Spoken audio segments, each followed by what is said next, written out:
ಬಂದ್ಬಿಡೋಣ. ಸತ್ಯಪ್ಪ ಮಲ್ಲಾಪುರ್ ಮತ್ತು ನಾಗಯ್ಯ ಸ್ವಾಮಿ ಅಂತ ರೈತ ಹೋರಾಟಗಾರರು ಬೆಳಗಾವಿಯಿಂದ ಲೈವಿಗೆ ಜಾಯ್ನ್ ಆಗ್ತಿದ್ದಾರೆ. ಸರ್, ಇಬ್ಬರಿಗೂ ನಮಸ್ಕಾರ, ಕಾರ್ಯಕ್ರಮಕ್ಕೆ ಸ್ವಾಗತ. ನನ್ನ ಧ್ವನಿ ನಿಮಗೆ ಕೇಳಿಸ್ತಾ ಇದೆ ಅನ್ಕೊಳ್ತೀನಿ, ಹೌದಾ?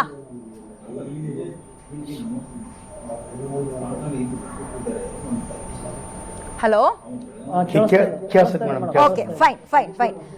ನಾಗಯ್ಯ ಸ್ವಾಮಿ ಅವರೇ, ನನ್ನ ಪ್ರಶ್ನೆ ನಿಮಗೆ ಈಗ ಎಕ್ಸಾಕ್ಟ್ ಆಗಿ ಹೇಳಿ, ಫ್ಯಾಕ್ಟ್ರಿಗೆ ಹೋಗೋ ಅಷ್ಟೊತ್ತಿಗೆ ನಿಮ್ಮ ಕೈಗೆ ಸಿಗ್ತಿರೋ ಹಣ 3,000 ಎಷ್ಟು ಸಿಗ್ತಾ ಇದೆ? ನಿಮ್ಗೆ ಸಿಗ್ತಾ ಇರೋದು ಎಷ್ಟು? ನೀವು ಬೇಡಿಕೆ ಇಡ್ತಾ ಇರೋದು ಎಷ್ಟಕ್ಕೆ?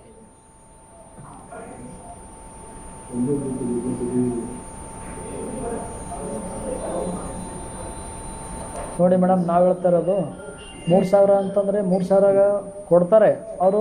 ಇನ್ನೂ ಬ್ಯಾಲೆನ್ಸ್ ಇದೆ ಒಂದೊಂದು ಕಾರ್ಖಾನೆಯಲ್ಲಿ. ನಮ್ಮ ಸಫಿಷಿಯಂಟ್ ಆಗಿ ರೈತರಿಗೆ ಬರುವಂತ ಬ್ಯಾಲೆನ್ಸ್ ಇನ್ನೂ ಬ್ಯಾಲೆನ್ಸ್ ಇದೆ, ಬರ್ತಾ ಇಲ್ಲ. ಆಮೇಲೆ ನಾವೇನ್ ಕೇಳ್ತಾ ಇರೋದು, ನಾವು ಮಾಡುವಂತ ಕೆಲಸಕ್ಕೆ 3,500 4,000 ಕೊಟ್ಟರು ಸಾಲಲ್ಲ, ಸಾಕಾಗಲ್ಲ. ಅದು ನಾವು ತಮಗೆ ಹೇಳ್ತಾ ಇರೋದು, ತಮ್ಮ ಮುಖಾಂತರ ನಾವು ಸರ್ಕಾರ ಕೇಳ್ತಾ ಇರೋದು, ಅಧಿಕಾರಿಗಳಿಗೆ ಹೇಳ್ತಾ ಇರೋದು, ದಯವಿಟ್ಟು 3,500 ನಿಗದಿ ಮಾಡಿ ತಾವು ಪುಣ್ಯ ಕಟ್ಕೋರಿ ಅಂತ ಹೇಳಿ ತಮ್ಮ ಮುಖಾಂತರ ಹೇಳಕ್ಕೆ ಇಚ್ಛೆ. ಓಕೆ, ಈಗ ಪೆಂಡಿಂಗ್ ಇಂದು ಕೊಟ್ಬಿಡಿ ಅಂತ.